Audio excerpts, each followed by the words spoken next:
Rookie Derik Queen has emerged for the Pelicans, and with Jordan Poole and kind of Zion Williamson struggling, does that mean it's a changing of the guard here in New Orleans? It's the Friday episode of Locked On Pelicans. Let's go.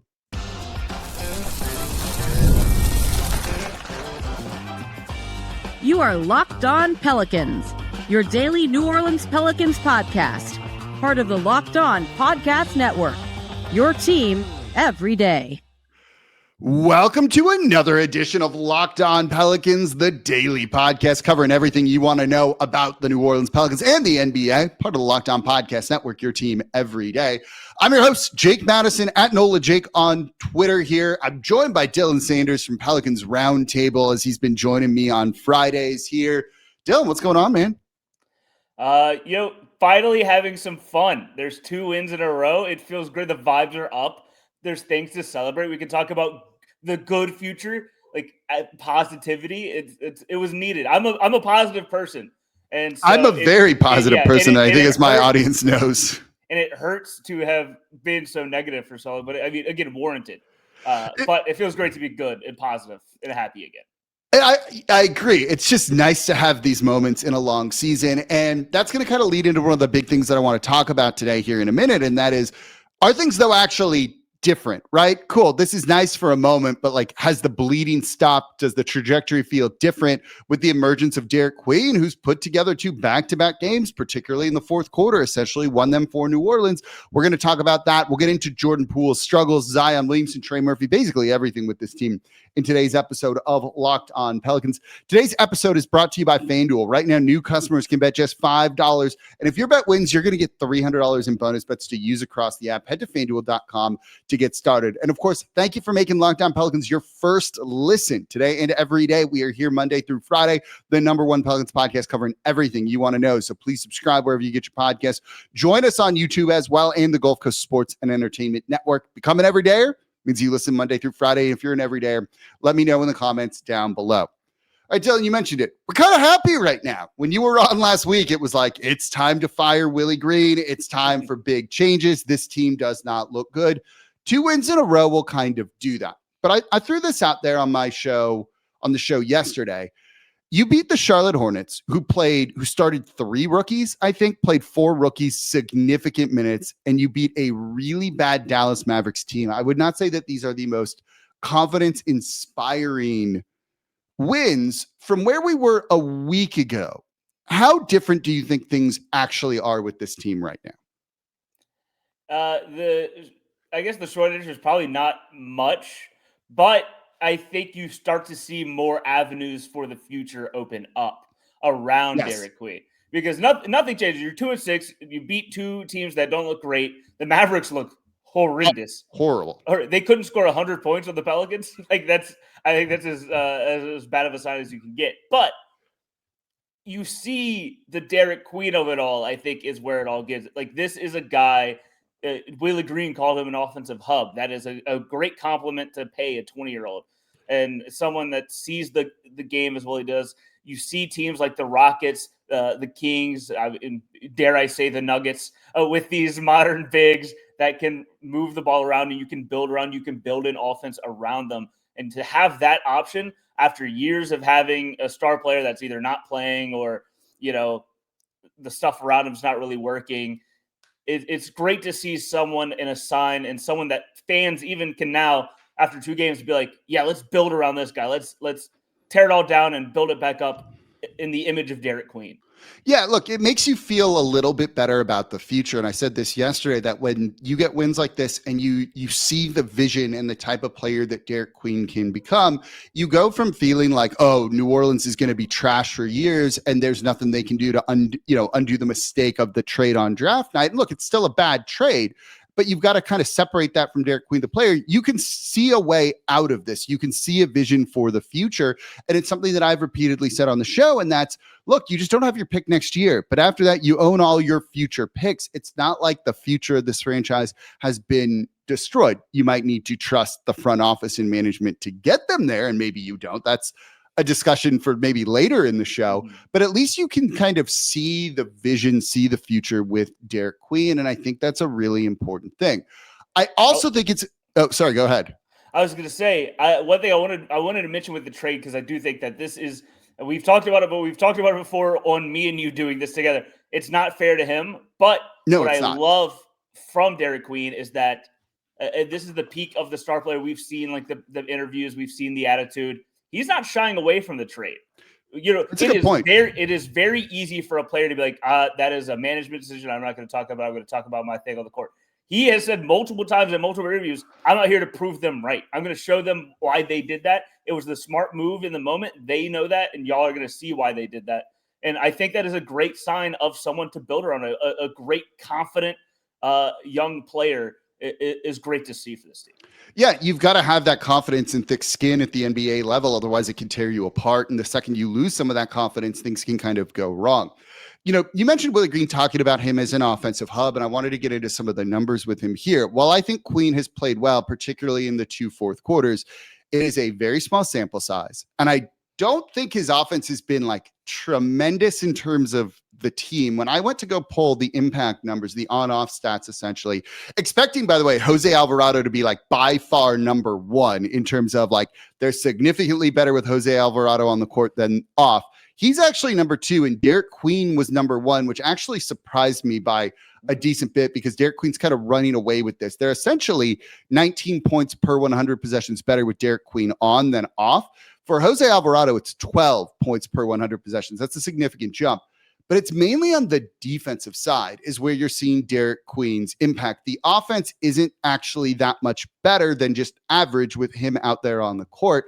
So I still think it's like a ways to go before you even see the full potential of Derik Queen. You see the glimpses of it now, but you've also got to be careful to develop him at the right pace. And if it's like start him and just run your offense through him, that's going to probably lead to some bad things. And does that potentially stunt his growth?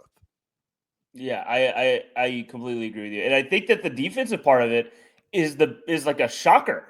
It's because it was one of the big things circled around him. It was like, okay, he can be this offensive guy, but he's unathletic, he's slow, he's not going to be able to defend. He looks great. He started out his career defending Victor Wembanyama and doing a good job against it. And he's rode that confidence from there.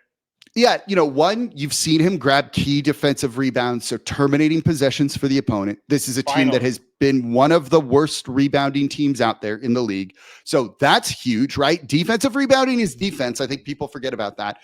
The other part is he forces turnovers. Like he's got some natural instincts on when to get his arms in the passing lanes and what to do. And that's been really encouraging to see from him. 7 steals in the last 2 games.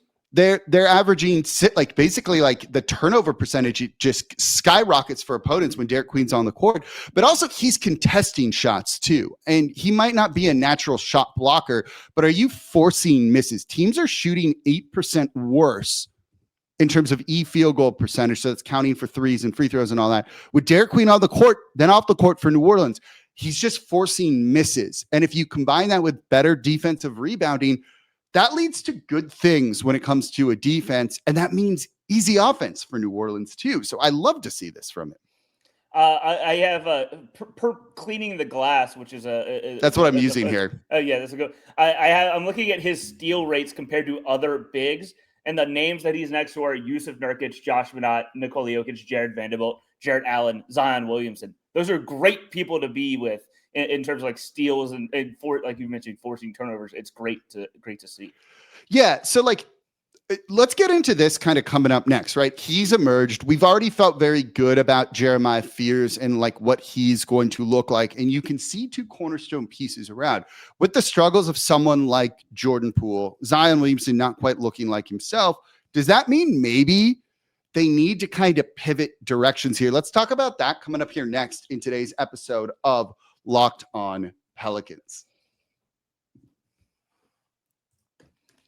Today's episode of Locked On Pelicans is brought to you by DoorDash. The NBA season is heating up, and DoorDash has found the perfect way to keep fans in their bag all season long. So whether you're watching for the highlights, your fantasy team, or your favorite player like Derik Queen now, DoorDash makes every game night even better. DoorDash is the official on-demand delivery platform of the NBA, and they're celebrating with something called the Bag Drop. Every time an NBA player scores 50 or more points in a game, DoorDash drops 50% off your order with DashPass the next day, and you're automatically entered for a chance to win the ultimate fan bag. We're talking player-inspired drip, exclusive gear, and stuff you're going to just actually want. And I love that DoorDash is not just food. You can get everything from snacks and drinks, headphones, ice, socks, all delivered. DoorDash has you covered for late night highlights, last minute watch parties, and double OT fuel up. So the next time someone goes off for 50, which has happened a bunch so far this year, use promo code NBA50 the next day to get 50% off on DoorDash with DashPass, plus your shot at the bag drop. DashPass members only 50% off up to $10 the next day after a 50-point game with promo code. Terms apply. No purchase necessary. Ends April 13th. Open to U.S. residents 21 or older. Visit DoorDashInYourBag.com for full details. DoorDash in your bag all season long. And thank you for making Locked On Pelicans your first listen today and every day. We are here Monday through Friday, the #1 Pelicans podcast, covering everything you want to know about this team. We are part of the Locked On Podcast Network, your team every day. For your second listen, it's the Saints Squad Show with this guy, Dylan Sanders, up there, getting just the local experts covering everything you want to know about the black and gold, the post game, the immediate reaction. Dylan, you got everything going on over there. Yeah, it is. It is. I think as bad as it's been over here, it's worse over there. And if you need some like-minded voices, we got Lance Moore over there. If you want to hear some fun talk, have some fun with some bad football, we're having a blast over there. Yeah, it's needed in times like this. And of course, the Saints Squad Show is part of the Locked On Podcast Network, your team every day. So we were just talking about Derik Queen. Look, he's looked good. It's as simple as that. You see the vision. It's still a little bit blurry. He's still very raw. He's got a long way to go, but it makes you just feel better. It just gives you some hope, I think, for the future, the direction of this team. Someone who has not played well, who missed the game against the Dallas Mavericks, has been Jordan Poole. You and I have talked about this. You and I have talked about this like off camera too. A lot of what I thought their move of bringing him in, other than just getting an extra year of a guy under contract in exchange for CJ McCollum, was, well, if Zion Williamson goes down, you have someone that can kind of be an offensive guy for you. And that's something that New Orleans was lacking. He has not been that. Nice guy, really like Jordan Poole, cat lover, is kind of fun. But his numbers, when we talk those impact on off numbers, he's the polar opposite of Derik Queen. They're minus 19.4 points per 100 possessions, worse with him on the court than off the court. I don't want to say it's been a disaster, but if you look at every lineup he's been in, he basically tanks every single one. And this was supposed to kind of be the savior of the guy. Look, it's 8 games. It's still a small sample size. Those numbers can really fluctuate tremendously. But the Jordan Poole experiment has not gone the way that this team would have hoped. Yeah, not really anybody. It's funny to be on Twitter that Jordan Poole has a lot of fans. I respect that, but even they are like, okay, well, he needs to be a little bit better. And I think it's true. Maybe it's like a mental thing. You definitely did expect to see him benched so early to the season, and by all accounts, I don't think it's gone over well with him, and rightfully so. Like, he feels like he deserves to be in a better spot in this league. But the product on the court has not been what anyone needed. His shot making is great when it goes in, but whenever it's not going in, it looks like, oh, that is just a wasted possession. And it's not going in a lot of the times right now. No, he's shooting 34% from 3 on, pretty strong volume, right? Like, that's not what you can have happen here for a team that is offensively limited, especially without Zion Williamson. And so if that's going to be the case, they kind of had to drop him, right? 34% on 8.4 shot attempts is not good, and that's going to hurt the team. He's also just not being he's not drawing guys to the ball. They're kind of daring him to shoot. The shot selection has seemed a little bit off here. When you factor in that Zion has not looked particularly great either, and then the injuries already kind of creeping up, does this somewhat signal the direction the team needs to go in? They've been kind of straddling this 2 timelines approach. You have your young guys in Derik Queen, Jeremiah Fears. You're trying to win now behind Zion Williamson, Jordan Poole. You can't really do both of those well. No team has done that. Are we getting enough early results in this to kind of say they need to pick maybe the youth and the development direction more so than what they were maybe trying to do before? Well, it is a strikingly similar approach to what's happening across the street in the other front office, and it's just like you need to go all in. And I think right now the fan base is in a spot where you can. It seems crazy to me. You could move a Zion Williamson. You could move some of these places and pieces, and the fans are going to be okay with it. Like, there's not going to be a revolt. It's like, all right, you see the youth movement taking over, and you see Jeremiah Fears, you see Derik Queen. Don't say Jordan Poole there. I heard that. Derik Queen, and you see it's funny because they built this timeline, this team to be like, oh, everyone's 26. They're all going to enter their primes at the same time. But those are all the players that you're like, man, you need to steal a little bit more from. It's the young guys giving the energy, the bench players giving the energy. Your Sadiq Beys, your Jose Alvarados. It's not the people that need to be. Jordan Poole is one of those that it hasn't been what it needs to be. Yeah, when you again look at the impact numbers, and I think these stats are something that I regularly go to throughout the season, and like they are consistent. Jose Alvarado, you've seen him be as key, I think, as Derik Queen over these last 2 wins. He's been phenomenal, I think, particularly in the fourth quarters too. Every year, this is what he does. We know what kind of player he is, where he's a winning player who makes winning plays. And that's why, despite being undersized, I've kind of just like stopped doubting him in a sense. But like Zion Williamson's essentially just been a net neutral for New Orleans. Kind of same thing for Trey Murphy. He's shown some signs he hasn't done, kind of been the guy. And it makes you wonder if the Pelicans have found something, and do you just need to go all in on that? And you made a really good point, because the team is very aware of kind of like, somewhat aware, I should say, of like the perception around him. And, the easiest way to get a fan base excited is with like young players. It's just make people feel like they're getting in on the ground floor of something special. Go back to the beginning of the Zion Williamson era, like that day, right? It was like the lottery day, not even the draft, the lottery day. Yeah. You get people kind of, everyone wants to be in on something early, right? Like it's like the hipster idea of like, I liked him before they were popular or something like that. You do that with young guys that you can build around who are also exciting. Fears is a pretty exciting player to watch. Derik Queen looks like he's going to be an exciting player to watch. I still caution that a little bit, right? It's just been 2 games. Before that, Fears, has been a little bit rocky. Queen had some moments, but then there were other times when it was like, oh, that dude's a fouling machine. Maybe you've just got to kind of go through that. But if you kind of that second game, that first game, those first 6 minutes he played in the first half were bad. Yes. They were really bad.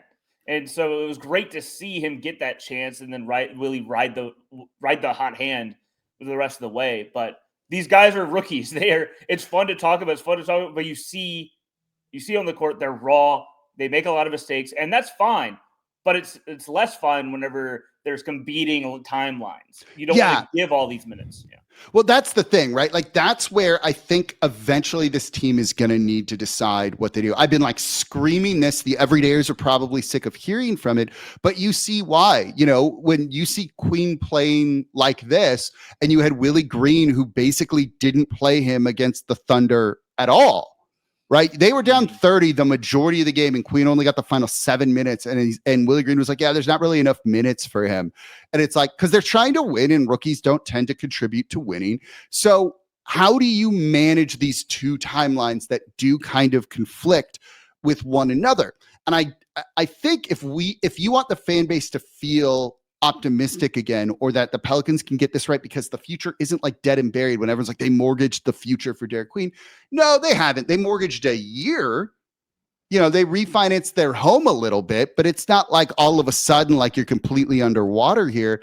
But you do need to show confident, people that you can get this correct. And if you're burying a promising rookie on the bench, I think that creates confusion in fans and people being like, oh, they're going to screw this all up. So does it actually matter in the first place? Which is traditionally what the Pelicans have done. Yeah, it is. Yeah, it's tough because you want to see winning basketball, and it would be great to see winning basketball with this core. But it's just, I don't know if it's happening. It just hasn't happened. There's only so many years where you could be like, all right, this is the time where they're going to take the jump. Let's end this before we'll get into it. I'll tease it to go into the next segment too. Like, does this make you, seeing the emergence of Queen, more or less likely, in your opinion, to trade Zion Williamson? I don't want to overreact, but 100% more likely. Especially when you factor in the injury, right? Like this again, you're winning games without Zion, and it is the youth movement. It's Derik Queen closing out games, the Blizzard, the finisher. It's fun to see. It's just fun to see a positive moment in the bright spot for the future. And I think it's just when you think, oh yeah, this team has Zion, but he's out. It's the headache of being like, oh, okay, he's out again. They say 7 to 10 days. Disregard 7 to 10 days. You know it's going to be more than 7 to 10 days. Like, you have no idea when it's going to happen. I feel like if there was ever a time to do it, this is the season to finally do it. All right, let's get into that coming up here next in today's episode of Locked On Pelicans, because I think that's kind of like the crux of this. Let's talk about that more coming up here in just a moment. Today's episode of Locked On Pelicans is brought to you by FanDuel. The NBA is back, and there's no better place to get in on the action than FanDuel, America's #1 sportsbook and the official sports betting partner of the NBA. So even if you missed the start of the game, you're running late here, or you want to ride the hot hand, FanDuel has live bets on everything from who's going to score next to fourth quarter comebacks, which, hey, the Pelicans are doing now. So you could even combine your live bets into a same-game parlay for a shot at a bigger payout, and it keeps every game more exciting, especially when the Pelicans or your favorite team is making a late push. Right now, FanDuel is giving new customers $300 in bonus bets when your first $5 bet wins. So head to FanDuel.com to sign up and play your game with FanDuel, the official sports betting partner of the NBA. Today's episode of Locked On Pelicans is also brought to you by Prize Picks. We make decisions every day, but on Prize Picks, being right can get you paid. So don't miss any of the excitement this sports season. Whether you're following the NFL, NBA, or both, there's no better time to jump in on the action. And if you haven't tried it yet, Prize Picks is the simplest way to play. You just pick more or less on at least 2 player stats, and if you get them right, you win. Takes less than 60 seconds to make your lineup, and you can play anywhere Prize Picks operates: California, Texas, Georgia. You know, if you just love those your favorite players like Mahomes, Steph Curry, Derik Queen now, you can see how your predictions are going to play out. And the new Stacks feature is a game changer. You can now pick more on Jeremiah Fears' points, rebounds, and assists in the same lineup. So download the Prize Picks app today and use code LOCKEDONNBA to get $50 in lineups after you play your first $5 lineup. That's code LOCKEDONNBA for $50 in lineups after your first $5 lineup. Prize Picks, it's good to be right. And thank you for making Locked On Pelicans your first listen today and every day. We are here Monday through Friday, the #1 Pelicans podcast, covering everything you want to know about this Pelicans team. So subscribe wherever you get your podcasts. Join us on YouTube and the Gulf Coast Sports and Entertainment Network, and become an everydayer, meaning you missing. I don't even know what I'm saying there. Listen, there we go. Monday through Friday to Locked On Pelicans. And if you're an everydayer, let me know in the comments down below. Make Locked On Fantasy Basketball your second listen today. Dylan's winning his league because he listens to it. I'm doing good enough in my league because I needed some fantasy advice on who to pick up. Josh Lloyd's the GOAT. Make Locked On Fantasy Basketball your second listen today. So we were talking about it in the last segment, Dylan, of like the youth movement here makes it feel like maybe it's a bit of a changing of the guard around this team. And, you know, one of the reasons that makes me say that, right, that maybe, you said it makes you by far more likely to trade Zion Williamson or to want to trade him is, some of the changes the front office wanted to make haven't worked, right? Like they went all in on Zion, and they're 0-6 with Zion or 0-5 with Zion, whatever it is. Zion hasn't looked particularly good, and it's just more of the same. He's out injured with a hamstring injury, which is the worst thing that he could have happen here. The Jordan Poole move has not worked out like they thought it was. You at least seem like you've struck gold with these 2 rookies. So just lean into that more. Is that essentially kind of your thinking behind it? Yeah, and honestly, it's also a thing of, if you just move Zion, I would be open to seeing what this team looks like with the other pieces if you build around, because again, they Jordan Poole, Trey Murphy, they're still young. Like Herb Jones, Trey still looks like he could be a guy. Yeah. There is a realistic timeline where 2 or 3 years down the road, you have a very young Jeremiah Fears and Derik Queen, but they are still a play-in team because you have and a playoff team because you have the veterans that are now the older Trey Murphy, and then the pieces that you get from moving a Zion, because at least Trey Murphy, Herb Jones, and all them are more reliable to you'll know they'll be there. But it's hard to still just focus on the center point. And I mentioned this. So I saw someone mention this earlier. What I really love about Derik Queen, and I think a big thing that helps me move Zion with that, is the fact that he had that injury and it did not slow him down at all. He did not miss time. He got back the second he was able to. He got back great. earlier than what we were expecting, truthfully. And he was in great shape. He stayed in shape, ready to play as soon as he was able to. It's a great sign to see it and something that changes, because if that were to happen before, who knows when you'd see it. Look, he's closed out 2 fourth quarters playing all the minutes in them, 12 minutes in both fourth quarters, right? Like, when was the last time you saw Zion Williamson do something like that? And that's partially the team doesn't let him do that. So keep that in mind with it too. Right. So I don't know. It just shows there's something there. Yeah. I don't think Zion's value is particularly high. I can tell you they were somewhat actively trying to move him this offseason and just didn't get enough good offers to do it. But does this mean maybe you can take a not good offer when, cool, look at what we got here instead, right? And I wonder if that's kind of a factor into all of this. But it definitely feels like we are getting closer to a decision, a resolution on the Zion Williamson era, and that it very well, if it doesn't come by the trade deadline this year, will come at the end of this season. I would agree. It feels like it's time. If, again, we are two games into the breakout Derik Queen era. If it keeps happening, I would be shocked if there is not a move made at some point. Yeah, whether it's a trade deadline or in the offseason, it feels like we're you see that the end kind of coming in some capacity. Do you agree? Do you disagree? Let us know in the comments down below. That's going to do it for this episode of Locked On Pelicans. He's my guest, Dylan Sanders, Pelicans Roundtable at Dilly Sanders. Is that what it is on Twitter? There we go. Nailed it. To catch his work there as well, he'll be regularly on the show. As always, I'm your host, Jake Madison, at Nola Jake on Twitter. This is the Locked On Pelicans podcast, part of Locked On Podcast Network, your team every day. Enjoy the weekend, y'all.